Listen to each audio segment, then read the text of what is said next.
Alright, how's it going guys? Today I'll be making a tier list video about all the popular places in Tokyo. So growing up, I've been to Tokyo many times because I have a lot of family members over there. And as I got older, I also had a chance to check out many of the clubs and the bars and all the places that the city has to offer. There's some places that I don't really fuck with, but we could see where this tier list goes and see how much hate comments I could get. Okay, and so the first one we have on this we have right here is Akihabara. Now Akihabara, you probably already know. Oops, put an F there for a little bit. Wait. Okay, I'm gonna blow my fucking brains out. Alright, anyway, so Akihabara, so basically that is where the Otaku Central is, right? You got all like the anime figures, you got the maid cafes, and you got the Gundam, all like the theme cafes, right? All the nerds, the otakus to go to. So I actually know Akihabara, I'll probably give it from actually probably right on like the E tier. So I already know there'll probably be some angry comments right now typing, but let me speak.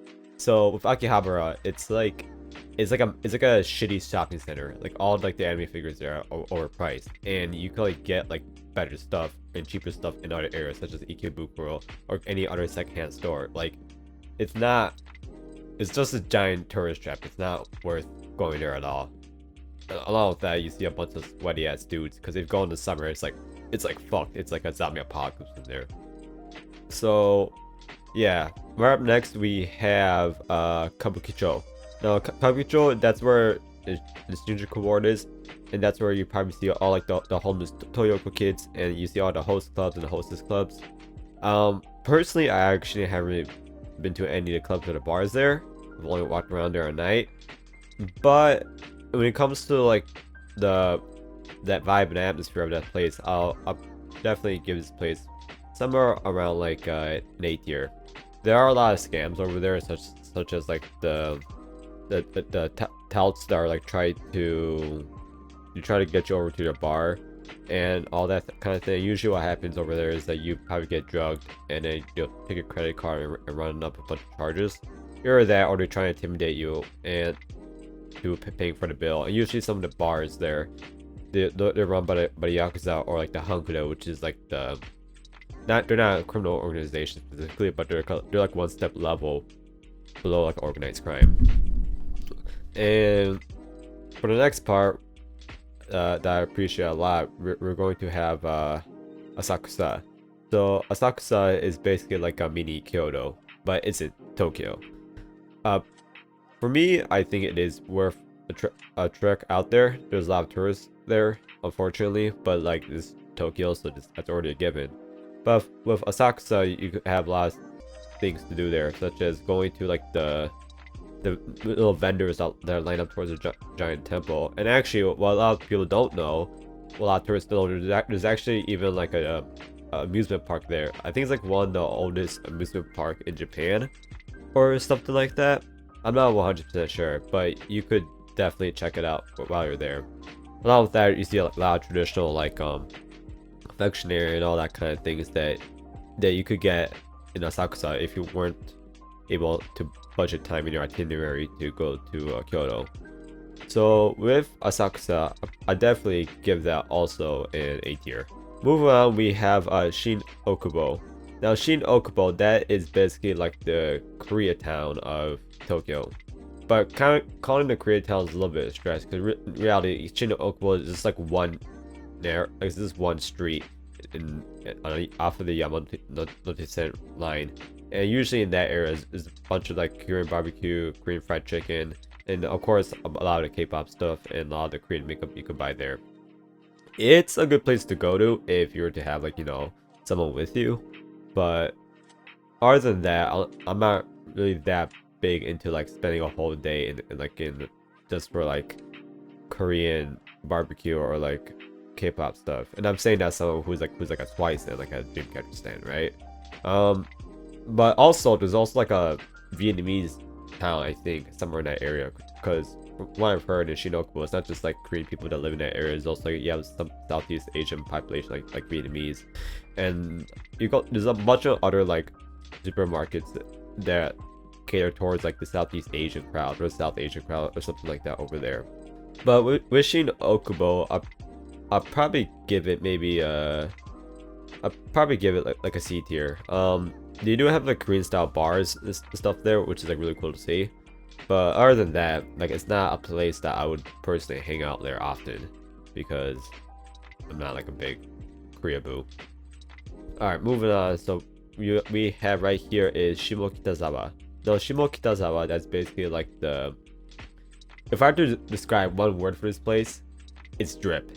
Alright, like you have Harajuku, right, which like everyone knows, but then you have Shimokitazawa. That's more a little bit in the western part of Tokyo.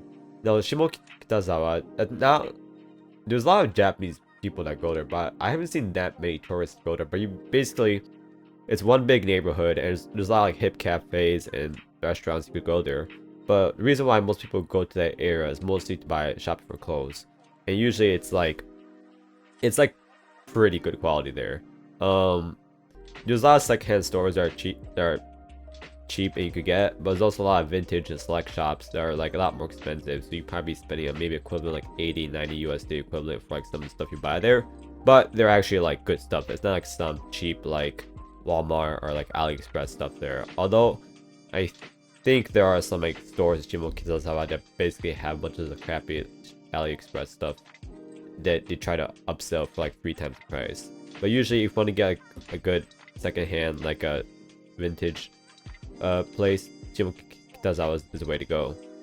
And there isn't that much for like Y2K stuff. I mean, I think there are some stores that are like that, but it's more like a general like big vintage shopping area.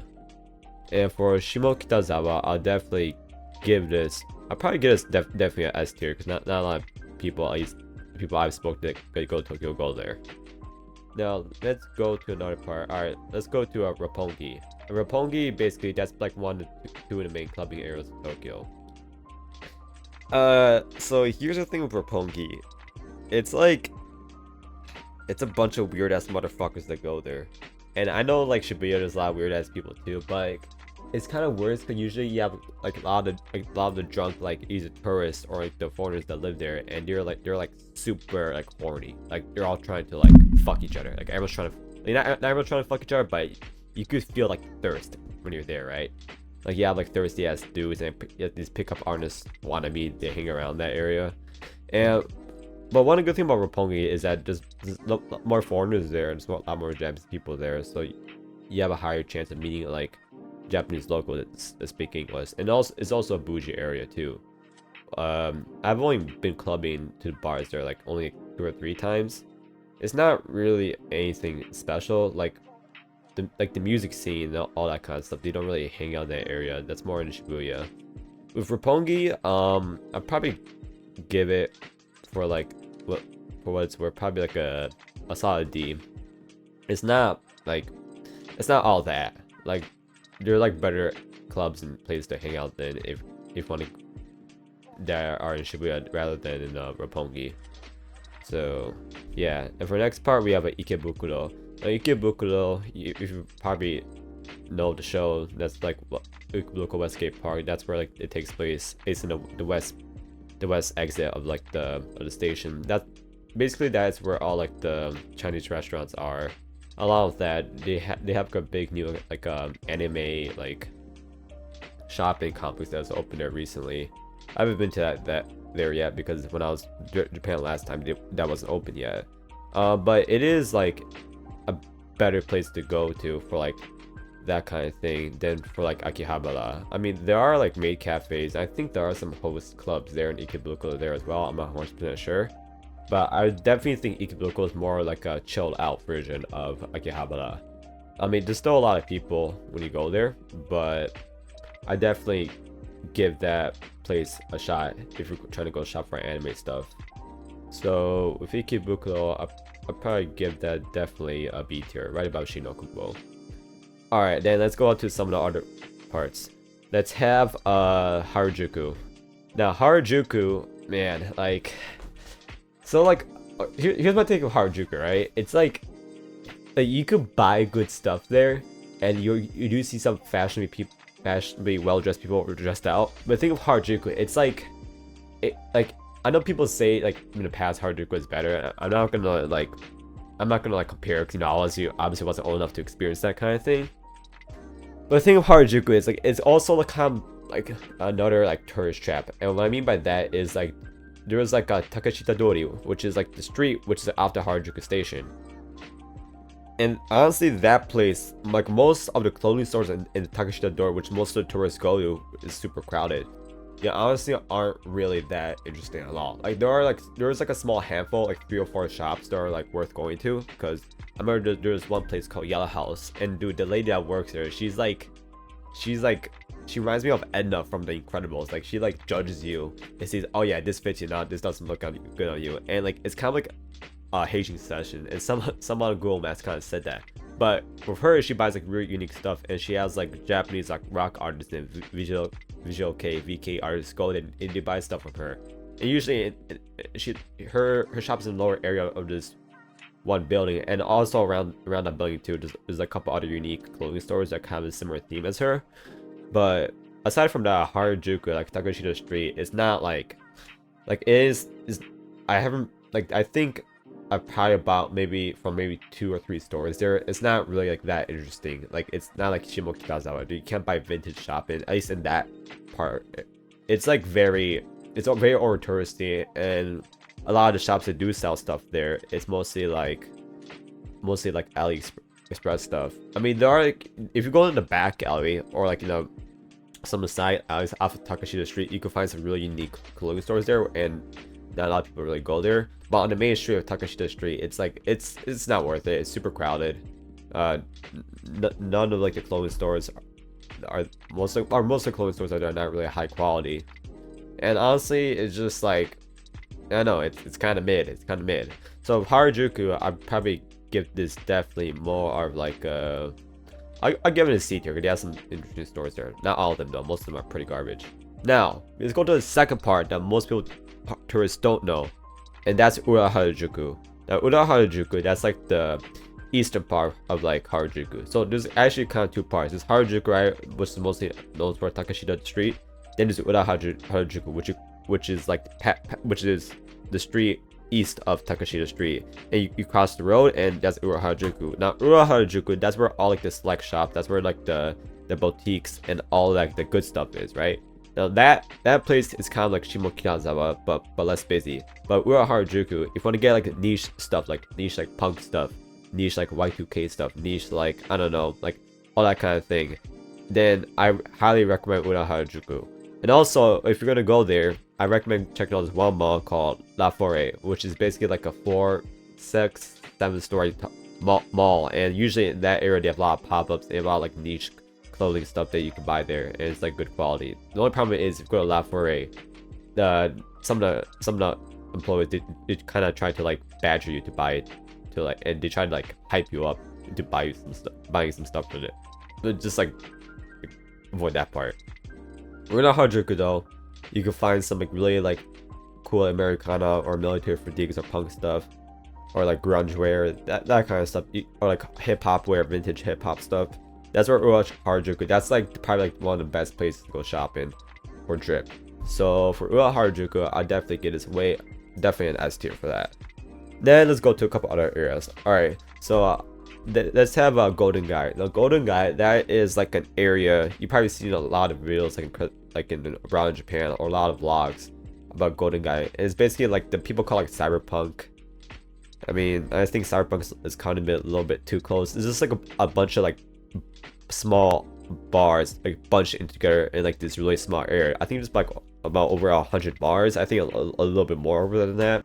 And the bars there are pretty cool. There's like a horror theme bar that you probably see on YouTube, but that place, it's a good place, but it's always full of tourists now because that place kind of blow up. But there are other bars you can check out. There's like a punk theme bar. There's like a movie filmed student kind of vibe kind of bar that are there. There's like bars, or just like regular bars we just go and talk to like the person running it, or there's also a bunch of other bars for like general like I'm kind of running out of words here, but there are regular bars that you can find there. Golden Gai, even though it is a little bit of touristy area, I actually do recommend going. It's like it's really unique, and it's not a bad idea to spend like at least like spend the evening out on a weekend or on a weekday, because Tokyo never really sleeps even on the weekdays. So with Golden Guy, I'll definitely give this more right about in like the A tier. Now moving on, we got what's it? You got Ueno. Now Ueno, that's like another like not like a shopping area, but it's another big neighborhood in Tokyo. Usually there's a street called Amedori, and I think that's where, I think I'm pronouncing it right, I probably butchered it, but usually that's where like you see a lot of the izakayas and a lot of places there, and there's like a movie theater there and all that kind of thing, and there's also like a really big park, which is actually like, really like, good to check out, especially during the day. But and also Ueno, that's also a lot of the museums are, and like art museums, that's where like they're congregated at. But for Ueno, it's like it's not a bad area. I mean, it's not a place that you hang out. It's not like a hip place. It's just a place that's cool to check out every now and then. The only problem is, like, I heard from a brother of mine told me a story. Apparently, like, some of the bars or the izakayas, they try to attract people. Apparently, for the tourists, they give them the English menu, but the English menu is like a lot more expensive than the Japanese menu, so they try to pull like a fast one over there. But with Ueno, there's also like I think some Turkish like kebab. There's like you could buy like foreign food there too, like, or like street vendors. So Ueno, I definitely good. It's probably like a B tier. Then we have right up here we have a Shibuya. Now Shibuya, of course, you probably seen the overplayed thing where, like, you know, every time every movie shows Tokyo, you saw the stupid giant scramble, everyone's merging into each other and all that kind of thing. Okay, I'm not really here to like talk about shit on Shibuya, because Shibuya actually, for the nightlife, is actually really cool to check out, right? Like that's where all the music scene is, and then there's like part of Shibuya called Dogenzaka where all like the bars are, and that's where like the hip area is, and it's a good place to go out with your friends on a night out. Like all the big clubs, such as Harlem is there, Club Asia. Funny enough though, there's like a club that's kind of a scam called Club Neverland, and one time me and my friend almost got our phone stolen from this one dude, and I think those dudes hit him and one other dude. I think they were working with the club. There's some sort of weird collaboration. I had to call the police, and then the police came, and then apparently like the dude that stole his phone, apparently like somehow the security guard of that club had it, and I'm guessing the security guard of the club, there's probably some sort of like relationship connection with the dudes that stole my friend's phone and that kind of thing. Everything went out fine, but that was like a big thing to handle. But other than that, with Shibuya, I haven't really gone shopping there. There's the Shibuya 109, but that was like a thing back in the late 90s, 2000s with the Gyaru fade thing trend was going on. I haven't personally actually been to Shibuya 109 at all, but there's also, besides that, there's also a big park called Miyashita Koen, and that's where like on top there's like a giant park plaza area, but there's different levels. There's like a Louis Vuitton, Adidas, a lot of stores, and there's like a food court with Taco Bell and I think a bunch of art places as well. I think there's also a club there or some sort of music venue, but I haven't checked it out there. But that's like a chill place to hang out there. Everyone hangs out at that park. So with Shibuya, I'll definitely give it, I'll probably give it maybe, I'll give it an S tier. And then we have Ginza. Now Ginza, that's like the bougie area of Tokyo, right? That's where the fancy area is. It's like the equivalent of like, I don't know, I don't want to say Ginza's like the Upper East Side Manhattan, because I actually haven't really hung out around that much area, but it is like a really bougie area to check out. It's like a lot of department stores, a lot of really nice themed cafes. It's like basically like an upscale bougie area. I haven't really hung out. I don't think I even spent a whole day in Ginza, to be honest. I mean, but I have got sushi there before. I mean, it was cheaper sushi. It wasn't like the more expensive kind. But with Ginza, I mean, it is like a nice place to take out. If you're out with some of your friends, you want to go to a nice cafe or restaurant, Ginza is like the place to go. So with Ginza, I'd probably give it like a, I haven't really been there, so I'd probably give it a C tier. Okay, then we have some of the special mentions there. We have right here, we have Skytree, and then we have Tokyo Metropolitan Building. Okay, so Skytree, here's the thing. Skytree is kind of ass. Like, the only time I've went inside Skytree is because there was an Evangelion exhibition there, right? And that's like the only time it's worth going there. If there's no exhibition, anything going on in Skytree, it's not worth going. Yet, and there's like 2 floors to see like there's 2 like sightseeing areas in the Skytree. There's a lower area, and there's a higher area. And obviously, if you want to go to the higher area, you have to pay extra money, which is like really stupid. It's kind of pretty expensive, and it's not really that interesting at all. I mean, there's like a mall around that area, but the whole area around Skytree is like it's just a residential area. I mean, it's pretty close to Asakusa, or relatively, so that's not too bad. But other than that, Skytree is overhyped. It's not worth going. Let's go to the Tokyo Metropolitan Building. So with Skytree, I'm gonna give this an F tier. And then the last one, we have the Tokyo Metropolitan Building, the Twin Towers, and I'm not talking about like the ones from New York City. Oh brother, this guy stinks! Anyway, so the Tokyo Metropolitan Building, I actually recommend this one a lot because it's also like a really high building as well. But you could get to the top of the tower, and you could actually have like see like the 360 view of Tokyo. And I personally, in my opinion, I think it's a way better view compared to Skytree because the thing with Skytree, go all the way to the top, it's kind of there's like this weird uncanny like valley-esque effect where it doesn't feel real, like you're really that high up on a tower, so you can't really experience like the, oh damn, this city is huge. But in Tokyo Metropolitan Building, there's like a better vibe because it is high, but it's not to the point where you get that weird uncanny valley effect, like, oh, this feels unreal. Like you still see like the city for miles, and it looks like it never ends. And along with that, there's like actually a cafe in the Tokyo Metropolitan Building, and it's free to get in, and I honestly recommend that place over Skytree. So with that, I'll give that in the special mention area. Alright guys, so this is all what I have for today. If you have any comments and any critiques, put it in the comments below, and I'll see you guys in the next one.